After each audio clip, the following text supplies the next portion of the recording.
سؤال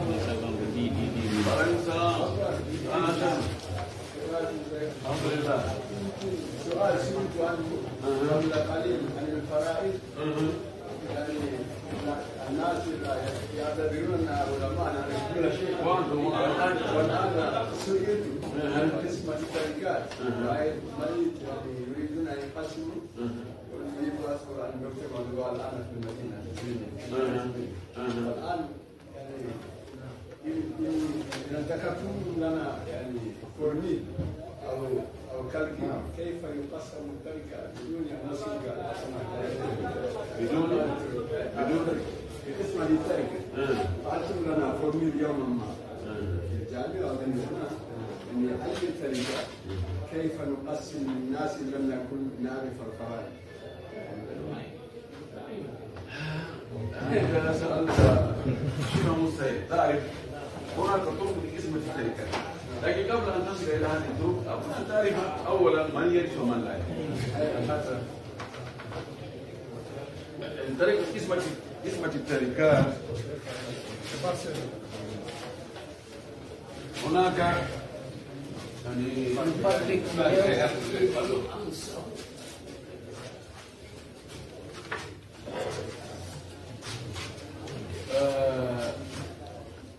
المبلغ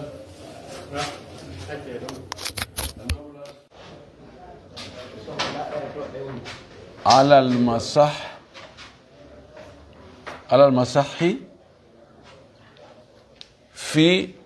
النصيب.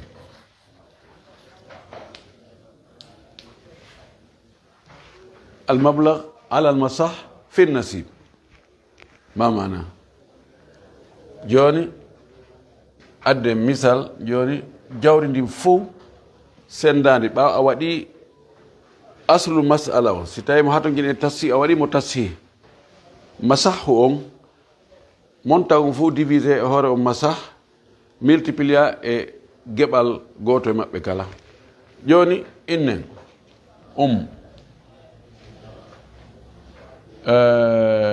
zawjatu ibnu bint neɗɗo maaya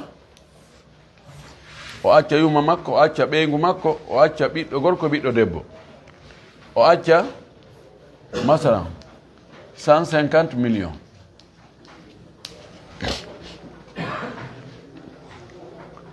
ko addi kon taw taɓan farle joni mo acci kadi shagig hemo acci am mari bappa mari nene goto baba goto ko yandar taw ɓeɗo fof taw ko hombo ronota oro nayi ɓeɗo ronayi ɓeɗo ronota pise oɗo wirna e ɓeɗo idan ɓeɗo pottinaɓe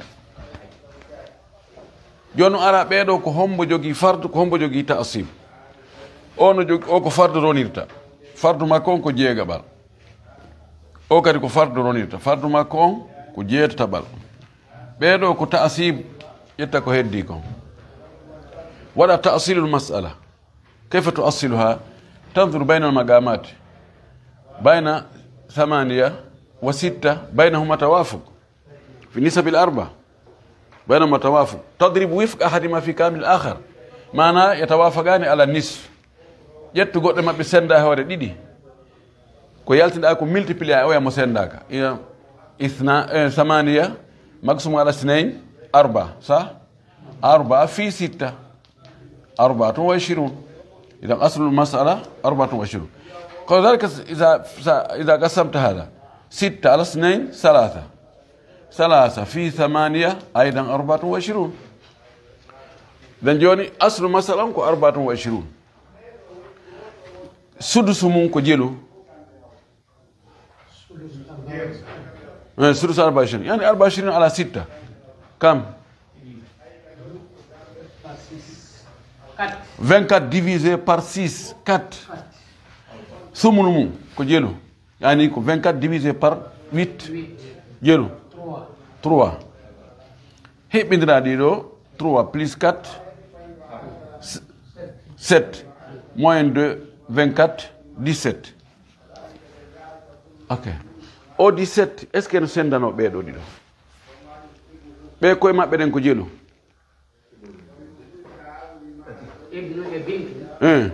koye ɗen ko jelu koye tati mumtas hakkunde tati e sappo e jeɗɗi ko noon hakkunde mum ko tabayun idan tabintinen koye ɗen fou ƴettoɗen koye ɗen o tati multiplien e lasli masalan fiye masah o 3 fois 4 12 3 fois 2 6 plus 1 7 idan 72 joni noon o 3 e multiplié mo e ɗe geɓe inen 3 fois 4 12 3 fois 3 9 3 fois 17 21 51 51 nder on 51 ono mari 17 ono mari 17 laawi ɗiɗi 17 laawi ɗiɗi ko jelu 34 ari joni noon ari haa ɗo joni noon qismatu tarikat ko ɗo noon wiyete ko honno ɗum ɗo sendiranteɓe a aray taw ha hewta ɗo ɗo noon ɗo ya hewtuɗo hara a jangi dambude faraidu ɗen fof faraidu ko jolo ko kuntuntunga en no a ƴangal huntere ƴangal nafata puisque ɓe anda hajbu babul hajbu ɓe anda ta'asib anda furudul muqaddara anda ko honno watta ta'asilu masala honno watta mo tasih hara a naati e dambude ɗen fof fayda ok joni noon gismata laawol goo no woodi ɗum minuma ɗo almablag ɗum woni oɗo alal masah woni oɗo fi ta'asib woni o divisé sur o ko yalta ɗon ko multiplié par geɓal goto kala joni ƴettu téléphone ƴette téléphone 1 million 500 mille mi faljiɗa 1 million 500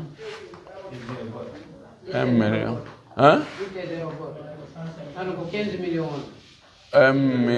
1 million 500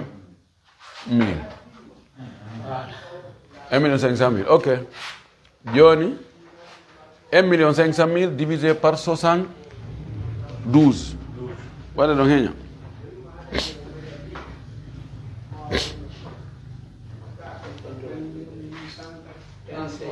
hein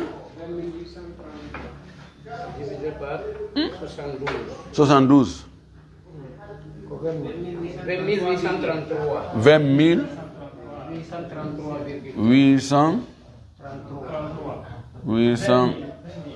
833 ɗum ɗon fois 12 yalta jeelu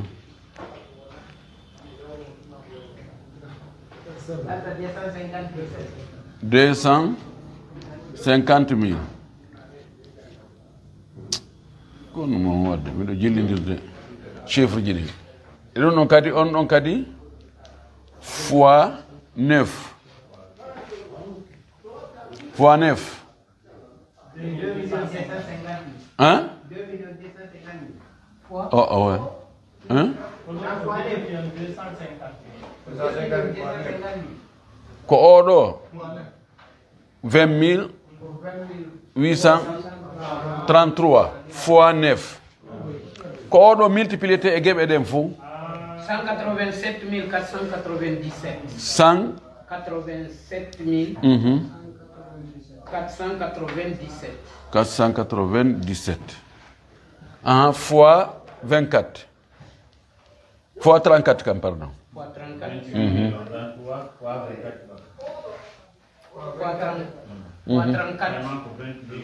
708 322 708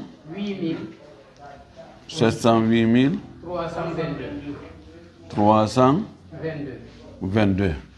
fois 17 fois 17 354 161 ko ɗum ɗo mottiye ɗum ɗo idan so waɗe jamɓuɗi ɗo ndaran ko jeel hawrata قبل الأخير 22 hein قبل الأخير 322 oɗo 300 ko 322 hein? Ok machi waɗe jammo ɗiɗo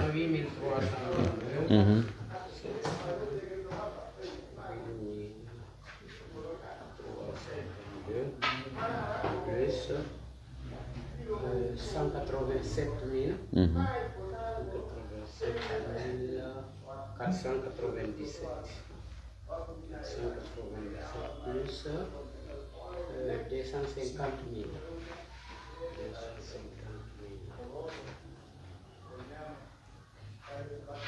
ɗo sabu virgule ɗi ɗo ko tawa ko 1 899 880 ina virgule ji ɗin ɓay virgule hokko ɓay en franc ala ok ɗum ɗo ko laawol goo yani waɗa ta'silu masala on si o hatojini waggol tassi waɗamo tassi montant on sende e hoore masah on ko yaltide on ko multiplier e geɓal gooto kala no woodi laawol raɓɓuɗungol no ara e masalaji goo ngol marsa e masalaji goo ngol marsata e oɗo ɓay awlu ala raddu ala ngol ɗo laawol no marsa joni ƴettu o 1 500 000 divisé par 6 waɗe ɗum heña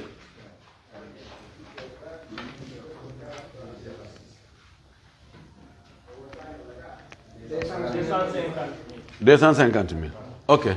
fahin même on montant divisé par 8 1 500 000 divisé par 8 187 500 an ɗo ɓay waɗama virgule ji haɗi 500 on timma ok joni noon hiɓɓidire on 187 500 e 250 000 hiɓɓidiron ɗum itton e o montant total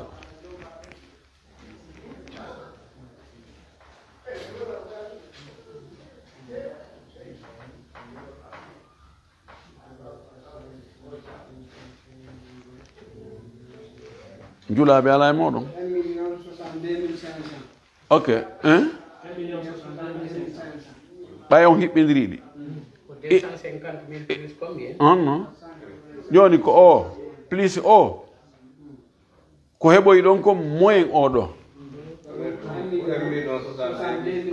ok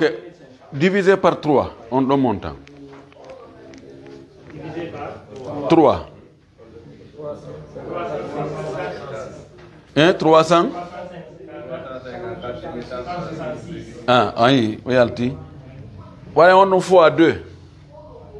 ko yalti ɗon ko fois 2 700 708 300 ngol laawol ɗo ngol laawol ɗo woɓɓe noon ko ɗo woni wat faljude honto ɓe faljata si masala on awluno e makko ma radduno e makko bona e few kono so masala on ala radd ala awl ko noon tun waɗirta joni jogiiɓe geɓe ɗen a divisé montant on e hoore mahraj geɓal makko ngal so tawi asibotoɓe no toon waleykum salam tama kadi hawtita geɓe ɗen itta e montant total on sentina noon asibotoɓen so tawi ko ɓe ɓuyi halas faraiɗi wawata ko ni jumla tum wiya joni mi ƴetta e kun ɗo tum ko silsila machi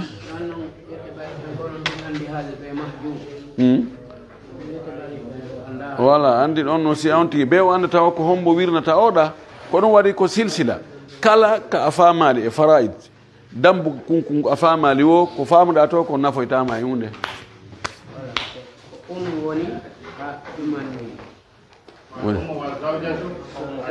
omo wa zawja ɓeɗo ko jomiraɓe geɓe happade ɓeɗo ko asibotoɓe tayib yetten ka darsu meɗen waleykum salam hombo ala probléme miɗo jangi ndaare ka sittam miɗo jangini waɗi charh matnu rahbiya mbiɗo jangini nde ɗo arraid fi ilmi l faraid joni famdede caméraman ɗo jonnomo goɗɗum awa an min famodire négocié toon o yiya toon ko honno hendo toon ɗum ɗon so hendike ɗum ɗon o wawa e naftorde ɓay o jogui moustapha tawi waaleykum salam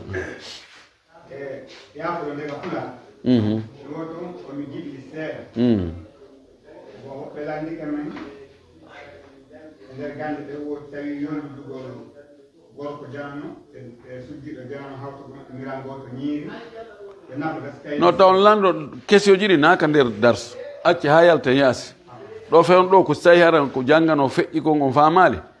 ɗum lanto ɗo ka nder classe ga ko darse on jeeyi lande ɗe jeeyaka ka darse ɗo ɗen en waɗa ɗe yaasi inchallah tayib ayna nahnu يقول بسم الله الرحمن الرحيم ومن المقاصد حفظ أموال الورى فالأصل في الأموال حكم العصمة فجميع ما من شأنه إتلافه فمحرم دون امتراف الشرعة لا تأكلوا الأموال فيما بينكم في باطل فلذاك أخسر صفقة من أجل ذلك حرم الله الربا والغش أو أكل الحقوق بحيلة وكذا القمار محرم ومكوسهم والعقد يحرم مع وجود جهالة وكذلك التبذير والإسراف في حكم الشريعة حرمت بأدلة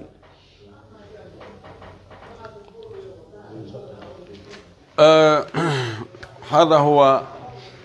المقصد الخامس أو الضرورة الخامسة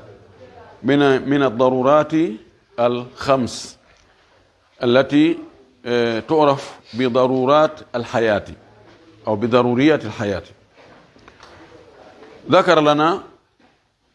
حفظ الدين وهو من أعظم الأصول ومن أعظم المقاصد أن يحفظ دين الناس ولا يعرض للفساد إما بالشرك وإما بالبدعة وإما بالردة وإما بالكفر. ثم ذكر لنا حفظ النفوس لا تهدر لا تزهق هكذا هباء منثورا. ثم ذكر حفظ الإرض فلا تنتهك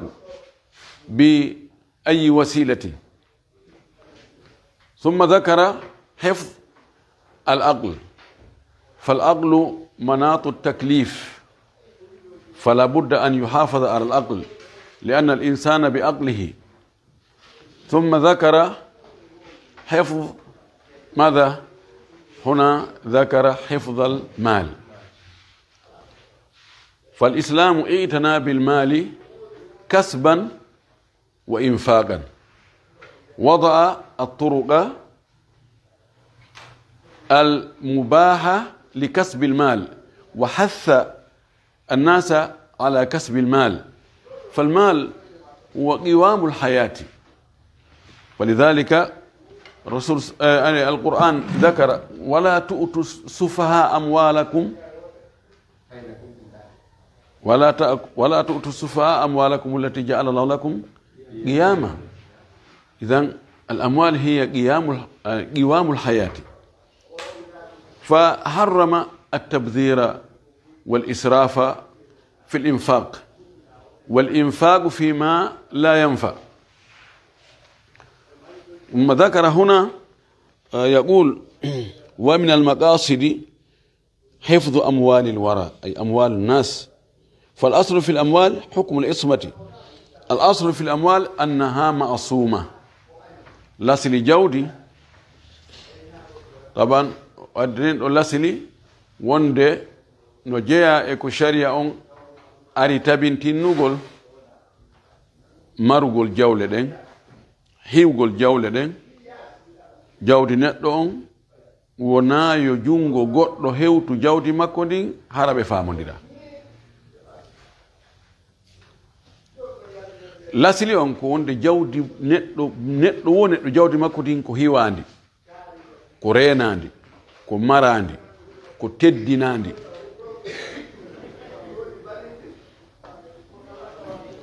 so ari e tawi jawdi goɗɗo wona ya memu few ɗo e on famodirde ɗum ɗo woni lasili on ko ɗum waɗi si on tigi fonti junngo mum memi jawdi goɗɗo tawa ɓe famodira l'islam no yagginimo si o wujju chartiji ɗi fof timmi koye junngo ngon taƴe mo andi on non wattata few mo wujjiɗo joni 1 million junngo makko ngon taƴama ha yoyi 1 milliard no waali o memata few chartiji ɗin yo taw on tigi ka o ƴetti jawdi ndin ɗon koka jawdi ndi kadi mara ɗon hara hindi hana kadi mare sifa ndin jawdi ko sifa ɗon marete hara o ƴettugol ndi kadi ko o molti o molel ni o ƴetti wona ayanan bayanan doole o ƴettiri suuɗi o ƴetti yo taw kanko ƴettuɗo on ko hellifaɗo wona paykum ko o marɗo hakkil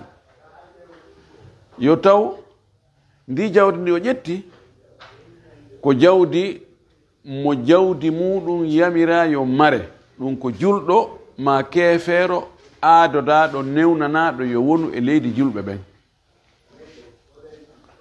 yo taw ndi jawdi ƴettandi hindi timmi nisab ɗum ko rubu dinar heɓi dow yo wujjaɗo on ɗaɓɓir ñaawoɓe ɓen wonde yo ɓe rewnu sharia Allah on e hoore o wujjuɗo si ɗum ɗo timmi koye jungon taƴe fi yaggingol mo kanko e yaggingol kala miijitonoɓe ko miiji kon si goɗɗo no falano wujjude o nani goɗɗo wujji jungo makko ngon taƴama nguyka fof hoosoto e ɓernde makko ka tayib o wi lasili on wonde jawle ɗen koɗe hiwaɗe koɗe maraɗe nayo goɗɗo memu jawdi goɗɗo few ko ɗum woni lasili on fa jami'u ma min sha'nihi itlafuhu dendanagal ko tawata e ɗum ɗon e fiyake muɗum ko tilfugol jawdi ndi bonnadi fa muharramu no harmina dunam tira ay dunam tira'in hamza on itta fi yo gimol ngol yo feew ko alda yeddunda ɗum yeddondiraka fes kala laawol si tawi ngol rewama jawdi bonnete ndi tilfete haray ngol laawol ɗon no harmi ɗum ɗon yeddondiraka fi shir'ati ka sharia on ittafaqa al-ulama'u ala anna kulla ma min sha'nihi itlafu al-mali al-ma'sumi haram ɗon ɗon yeddondiraka kala ko tawata ɗum ɗon waɗay sabu ha jawdi hannode hiwede reene ɗum waɗay handi bonne haray ngol laawol ɗon no harmi o addi waɗi iktibas aya ɗo o wi wala ta'kulu al amwala fima baynakum fi batili wala ta'kulu amwalakum baynakum bil batili ko noon aya on ardi o wi wotta on ñaamu jawle ɗen hakkunde mon e hoore mere honno ñaamirten jawle hakkunde men e hoore mere hombo addanta e misal ñaamugol jawdi hakkunde meɗen ñaamidiranen jawle e hoore mere nam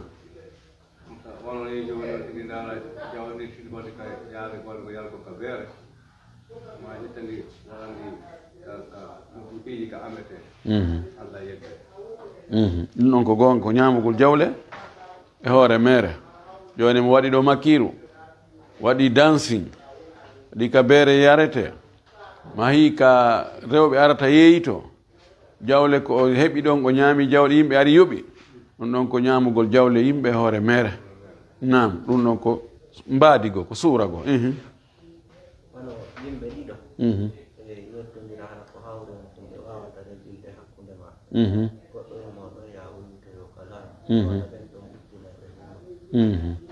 jamil no jaa e ñaamugol jawle ɗen hakkunde yimɓe o yiwa tuddulu biha ila alhukam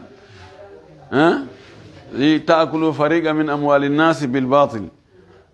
yeddodira ɗo yeddodiral hon tun goɗɗo yaha porta plainte ka laamu awa laamu gon hen ɗo ñaamira ngo sengoɗa ñaamira ngo sengoɗa e hoore ma inna yahe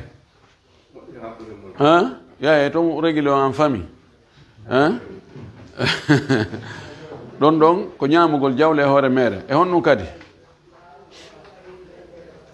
ko noon ñaamirgol riba joni mi ñawlina ɗo joni 1 million fiya yoɓito 1.200.000 ñaami on 200.000 maɗon e hoore mere puisque e hoore jamfa e hoore ko harmi waɗi sayi a ñawlike ko tawɗa ha ton jini si tawino joni komi ɓeydi tane kadi ka yoɓoygol andi ballal ngal ɗon ko ballal ƴawmi soppa ka ɗon ɗon ko ñamugol e hoore mere ko noon waɗugol jamfa yeeya goɗɗo ko boni hara ɓanginanali mo suuɗa no ɗum probléme ala ɗum o téléphone no moƴƴi ha docteur son sowti o nisata joni andi ko mi rewowo feƴƴa nde miɗo anduya ko bon ɗum ara mi artata hande kadi yeyami ɗo 1.500.000 henduɗa ɗi mi yahoya téléphone o mi ronkama hutorde a ñaami jawdi andi hoore mere riche kala ƴoyre e kala banteyagal e mikko makko e polto palta ko waɗi ha hendiɗa jawdi siɗɗo ma on tawa ko e hoore ɗum on fillu fallu ɗon haɗay ko ñamugol jawdi ndin e hoore mere taban gonga mo be ñama e jawdi oya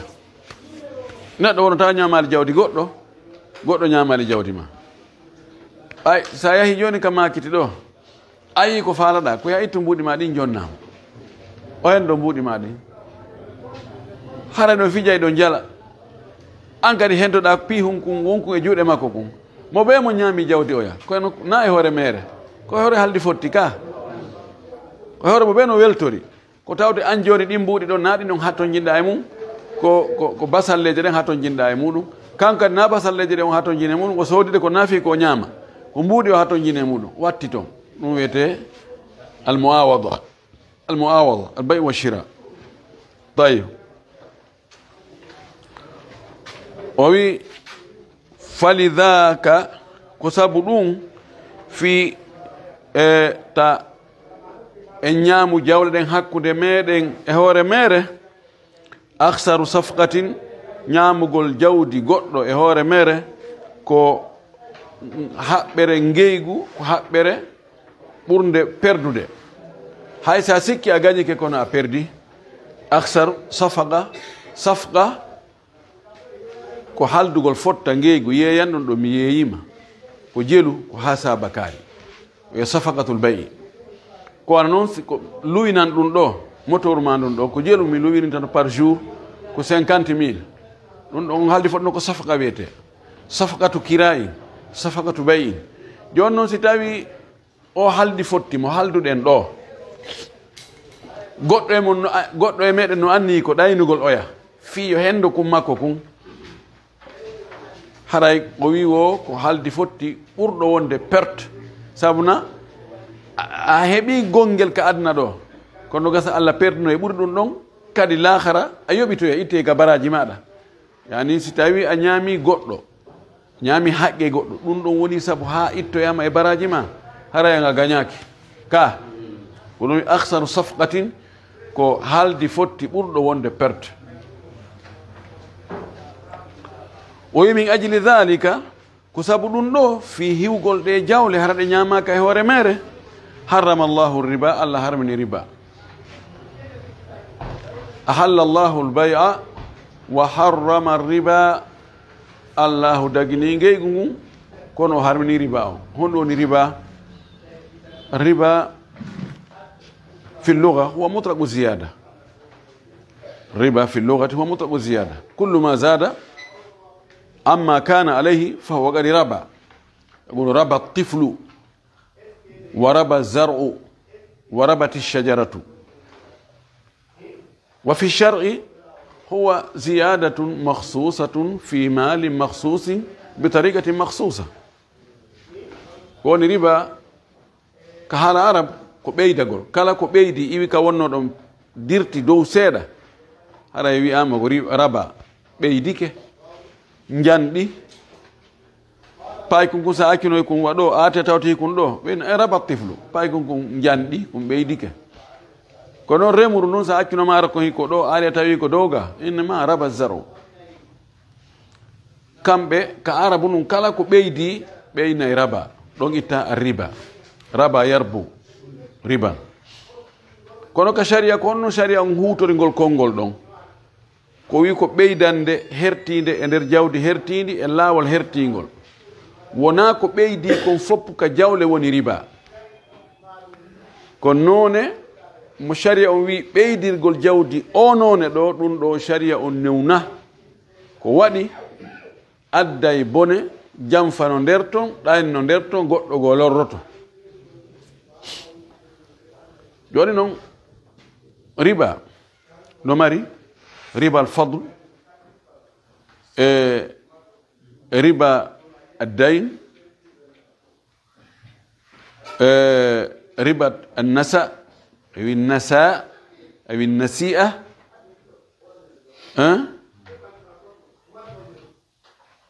riba fayda ko e ɗiɗi woni e yiltodirde alfadl annasi'a addayn riba ɓeydugol piiji duwaɗi fotugol ɗin si en ɓeydi ɓurni gokkun e hoore kuma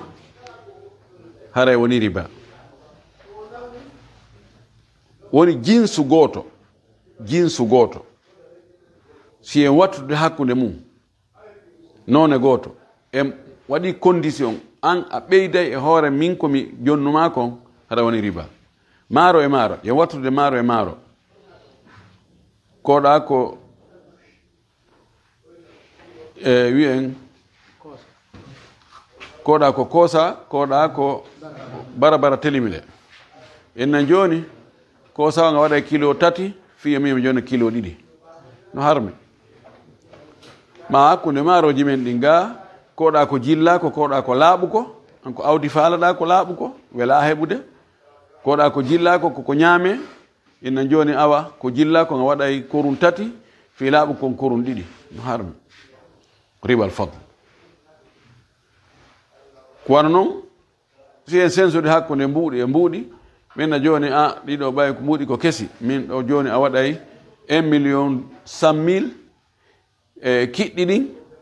ɗaatuɗi ɗin fiyomi jonne 1 million kesi pulɗi ko riba wana ɗo wite riba alfadl no ɗuuɗi ko heewi naatugol ko ka ñaameteji kono noon hay ka tebbeeli joni wana imam malik kanko o inni kala ko yarata koyɗe nayi tew mum on ko noone gooto sellata joni ka innen tew baaligi ma mbeewa mban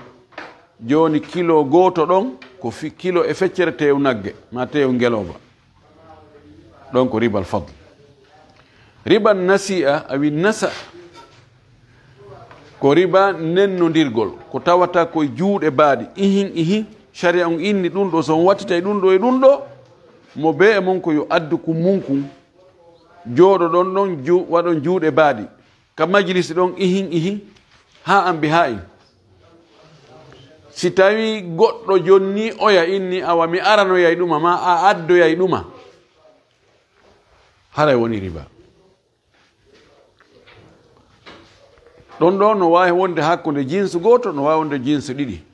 hakkude maaro e mbahe no wawi ɓurdugol ma maaro e foññe ma maaro e kaaba ma kaaba e tiga tew e maaro masalan no wawi ɓurdude ɗa kilo ɗiɗi ɗa kilo goto mais pas de probléme haldi fotti kono ko jungo ihin naya ƴettu tewo inna mi addo e maaro kon ndeng sifa riba no waɗirte noon ka meeɗa ñawlagol tew coggu maaro dabbunde dagaki ɗum ko riba annasa ko noon sensugol hakkunde mbuuɗi faran guine e franc CFA haalden fotten joni ina ɗo 1 million franc CFA fi masalan 12 million franc guinéen mi jonne franc CFA ji ɗi minna joni si woni seeɗa mi aroyay mi hendo franc guinéji ma ina fenɗo ɗi timma joni si woni seeɗa aroyay haray mi ɗum andiki mi addoyi mbuɗɗi dagaki affaire transfert on no jogui wadu muɗum ta natoy toon riba no natire ɗon riba adduyun riba fi ñamale ɗen riba fi ñamale ɗen piiji ɗiɗi no ari ɗon no toon da wata ajjal no toon am hilni azidka da wata ajjal joni ko yoɓitan joni fi kala hewtali ka halduɗen ɗon ya yoɓitan ɗo mi ɗuytane ñamanden seeɗa joni mi ñawlini ko waɗo 1 million en haldi ko fin de décembre ɗo mi yoɓoyte ɗi aroyano andi a duwa kalan ƴantude sattinanammi ɗo e mois de décembre landude heɓa noon haaji e majji aroya ɗo inna docteur haray joni mi faalan yoɓitan ɗi mbuuɗi mina he ko mois de décembre halduɗen koy mi yiɗa yiidema ɗo few a gasi joni adde 800 000 so gaddi 800 000 ɗo ara gasi ɗum woni da wata ajjal ɗoytu adda joni mi yoɓe ɗon 800 000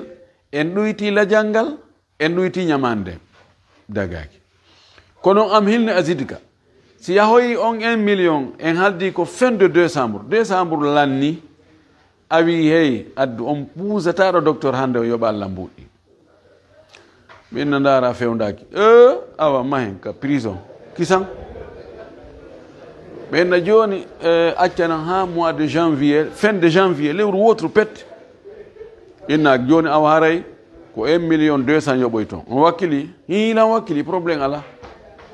en ɓeydi la jangal en ɓeydi ñamande nden ɗum ɗon kadi dagaki jonnon ñamale ɗen ko heewi kon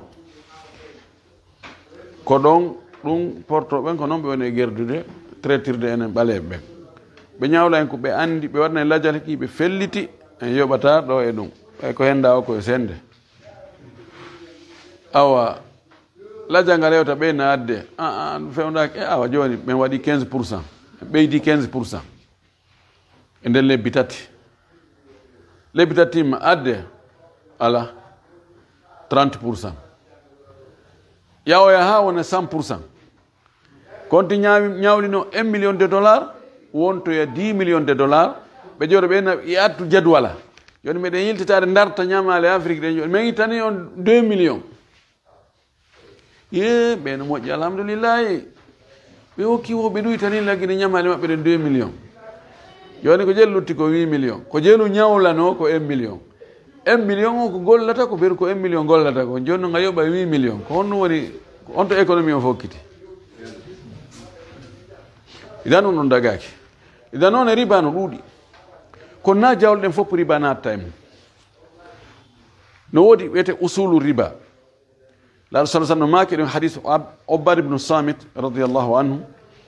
ɓe inne ko noon usulu riba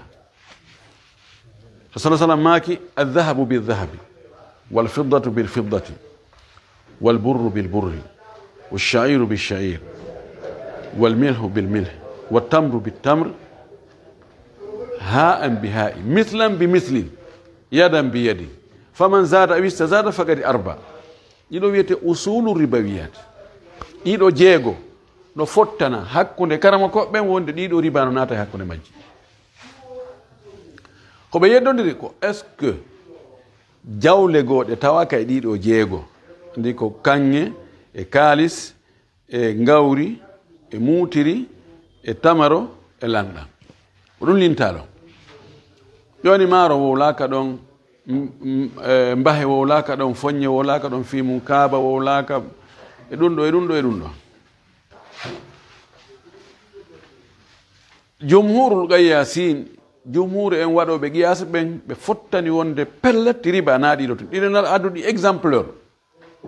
ko misal o addi o ndaari ɗon kumbe jawle be représentant muɗum o linti ɗon kange kaalis on woni représentant ko soodirte piiji ɗin kon kala ko waɗoya ko soodirte piiji hay sina kange kaalis haray ɗum ɗon représenté o addi ñaameteeji ɗin wano bourre e sha'ir ɗum ɗon représenté gabbe ɗen kala gabbe ñaameteeɗe naatori ɗon o addi mil lanɗan ɗan ƴetti kala ko welnirte maafe o watti ɗon o addi tamre kala ko dinɗe ko tettete ko rimata kon ko gasta wuurade kon woni représentant muɗum ɓe yeddodiri ella on illa ko fi honɗum wasi ribano e ɗi ɓay a wawi wadde qiyas wo eɓɓidira ɗum ɗo e ɗum ɗo si a andi ko saabu honɗum ɗum ɗo harminanama ɗum ɗo daginana dara noon si tawi on ella ɗonno e ɗum ɗo si tawi ella onno ɗo inna ɗum ɗo ƴetti ñawre wotere li anna alqiyasa huwa ilhaqu hukmi lfar'i bi hukmi lasli li illatin jami'atin baynahuma almi ɗon no juuti wona ngal dambugal ɗon wonɗe e ɗumannade waɗano tum juuri ka ɗengal seeɗa fiyo ɗuman en andi imam malik kanko mo ƴetti wonde kullu muqtati muddakharin fa yajri fihi riba kala ko tawata ñaamete ko ñaamete tawa kadi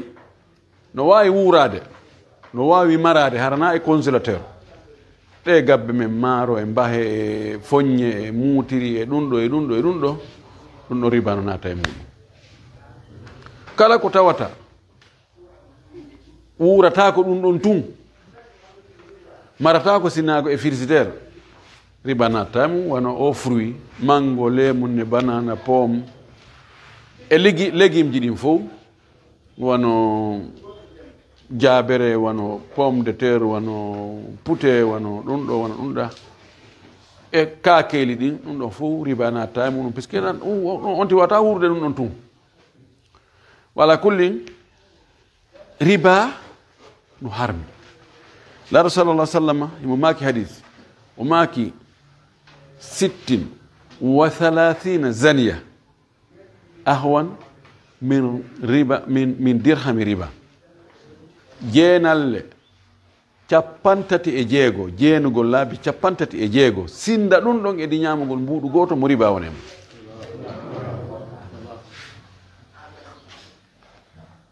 mo wi darajaji riba ɗin hiɗi yoni 90 o yiɗi darajaji ko ɓuri fandude e majji ko neɗɗo yidugol e yumma mum e daɗɗude hulɓini hoore yimɓe joni ɗum ɗon ɓe metta ɗum hara no weeli ha joni yimɓen ko honɗum woni ko harmi kon fayda ɓurɓe ɗurde ɓe ko honɗum harmi ko angal heɓugol amma ko honno heɓira a jogi ko riba he oustage pottane men ɗon modi ono na ɓuuri faala ɗon ono wanda ko madina ni wallahi mi nani yimɓe no wadda ɗum goɗɗo ni ha sifa no o none ɗo e ɗum ɗo karama koɓɓe no wi ɗum ɗo no harmi goɗɗo wi no harmi an anda ko madina arɗa na mbuɗi aɗa laɓɓere he darnami min ko harmi kon addanon min waaleykum salam wa barakatu faddal jarama no hawni idan ko saabu tan jawle ɗe ñaame hoore mere allah harmini riba o harmini kadi wal ghisha e jamfagol ghish maki man ghashana falaysa minna وقد ذكرنا الأمس أن رسول الله صلى الله عليه وسلم مر بصبرة فأدخل يده فيها فأصاب يده بلل أو فأصابت يده بللا فقال ما هذا يا باي قال أصابته السماء قال هل جعلته الأعلى فمن غشنا فليس منا لا أري تايغو نويا تولد ñamete mowre ñaamete ko feeñi kon ko ñaamete mo yiɗa ɓuuɓugol laaɗo waɗi sooke mum ngol nder ton naadi tun kolli makko ɗi memoy ko ɓuuɓi ndiyam ɗum ɗo no o leefo o wi hayno wattira ɗum ɗum ko leefi kon dow yimɓe ɓe yiya ɓe anda dow gano yoori nder ton no ɓuuɓi sa yeeyiri ɗum noon ara e jamfike o wi mo jamfike men hara o jeeyaka e men koye Allah harmini jamfa none wo none jamfagol goɗɗo ha hendo jawdi makko ndi aw aklal huquqi bi hilatin ma ñamirgol haqqeji ɗin ƴoyre kala banteyagal hiila o waɗimo hiila o hiilimo ka en haaliray noon wonde o hiili ko araw ko jamfagol ko waɗugol mo ƴoyre piltu